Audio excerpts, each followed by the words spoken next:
Here are some high-paying jobs that don't require any math. Hey everybody, my name is Hisham Khan and welcome to Income Over Outcome, where I teach you all about college and making money. Now there are a ton of great high-paying jobs out there that you don't need to know much math for. Honestly, as you work your way up into leadership roles, super technical skills like math become less and less important. It's more about your soft skills. Now soft skills are things that typically aren't taught in school, like your people skills, communication skills, and adaptability.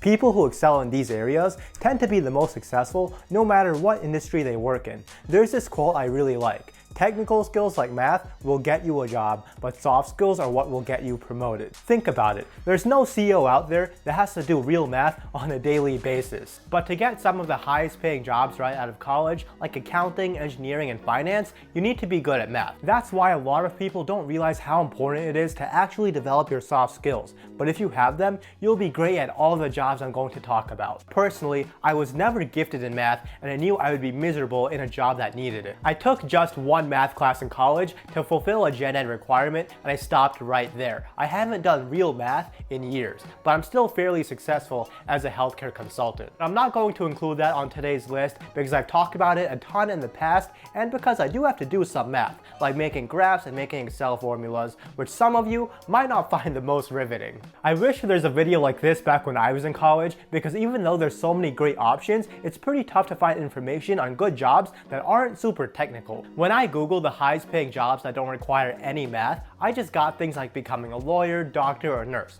But to get all of those, you need to go to more school. So coming up with jobs you can get with just a bachelor's degree that you don't need to be good at math for and that pay well took a bit more thinking. I had to do hours of research and talk to my friends who work in different industries to find these careers. So I hope you find this helpful. Up first, we have marketing. Now in the past, I've talked about how I'm not a huge fan of actual marketing degrees because a lot of the skills that are important to marketing are best learned on the job. Plus, there's a bunch of other degrees out there that can still get you into the field. With that said, marketing is a great industry to go into. I had a marketing internship in college, and it was probably one of the most fun jobs I've ever had. Learning all about how companies try to influence our decisions to try to get us to buy their products was really cool to me, and personally, I didn't use any math. I noticed the most important thing in marketing is being able to think outside of the box, so you can grab people's attention and then use that to convince them to do whatever you want. Marketing is the key to building any successful business. You can have a great product, but if you don't market it correctly,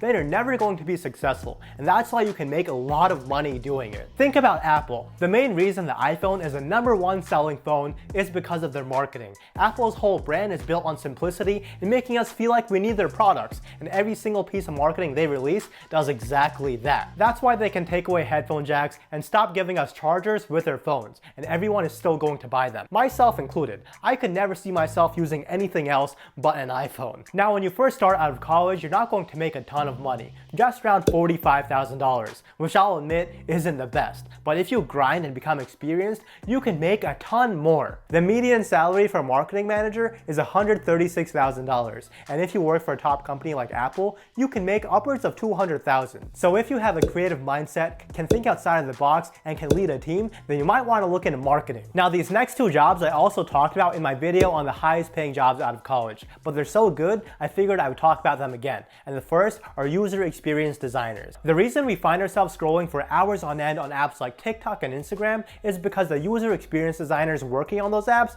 did a hell of a job at making sure they're perfectly laid out, so we don't want to leave them. User experience designers are basically responsible for designing exactly how an app feels when you're using it to keep people engaged. Some common things you might do are researching trends to see what exactly people want, holding focus groups to test the app, and working closely with a technical team to design exactly how the app is going to look. You don't necessarily need to know how to code or be good at math, but there are a few technical things you should be good at. Research being one of them, but also wireframing, which is a way to show exactly how a screen is supposed to work, and also prototyping, which is actually designing the app. There are some courses and special degrees you can get to help you build up those skills, but the most important thing is actually building up a portfolio of things you've designed so companies can see what your vision is and what value you can bring. I think user experience is great for people who are creative and might want to work in tech, but don't necessarily want to do something super technical like software development. The median starting salary is $76,000, which is pretty good, and pay is really different depending on where exactly you work. I also wanted to include product managers, but I won't go into too much detail on this since I talked about it in my other video. A product manager's main responsibility is to work with all the different teams involved in making a product, like your phone, to make sure they're all in the loop with each other, no one is missing their deadlines, and there's no big roadblocks so the product can stay on track and be released on time. One cool thing product managers do is hit that notification bell so they don't miss any of my videos, and you should probably do the same. Some of the most important qualities for a product manager to have are strong organizational skills so you can keep track of everything going on, and being a good people person so you can convince other teams to get things done. The highest paid product managers tend to be in tech, and starting out the role is called an associate product manager, and they make around $96,000. Experienced product managers make $144,000. It's basically a combination of user experience, tech, and business. So as long as you have a deep understanding of one of these areas and you can talk about the other two,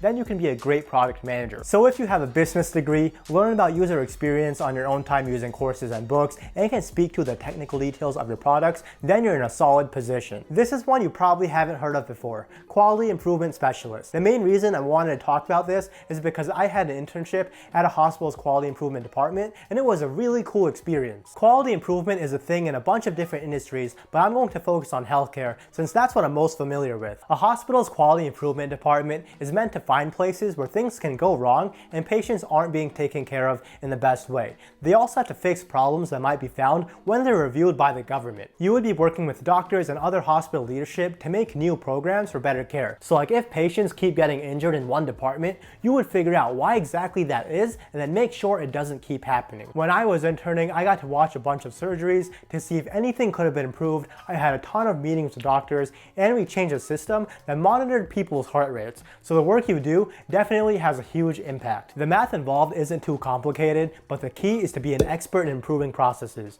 So if you have a certification, something that shows you can do that, like Lean Six Sigma, then you're going to be in really good shape. Majors that focus on the business side of healthcare, like healthcare administration and health information management, which I talk all about in this video here, can also give you a leg up. Like with the other jobs in this video, soft skills are super important because you're working with so many different types of people. The way you approach a doctor has to be different than when you're working with someone from the hospital's finance department. A median salary is $65,000, but if you work your way up and become a director, then you can make upwards of $115,000. If I had to switch my career, quality improvement would be at the very top of my list. It's great if you want to work in healthcare but aren't amazing at science or math, or if you just simply don't want to become a doctor or nurse. Up next we have HR. Now this is pretty similar to marketing in that I think this is a great industry to go into, but getting a degree in HR is probably not worth it because it doesn't give you many skills to stand out. If you want to go into HR, you're much better off getting internships to help you get there and then majoring in something that could be more valuable to you. It can be pretty confusing what people do in HR because they do a whole bunch. They oversee basically everything that has to do with a company's employees. The big skill needed to be successful in HR are people skills, because a lot of what you'll be doing is vetting people to be interviewed at your company, doing performance reviews, and training new employees. People in HR tend to have really good job satisfaction because it's not a super stressful job where you're working a ton of hours like in accounting or finance,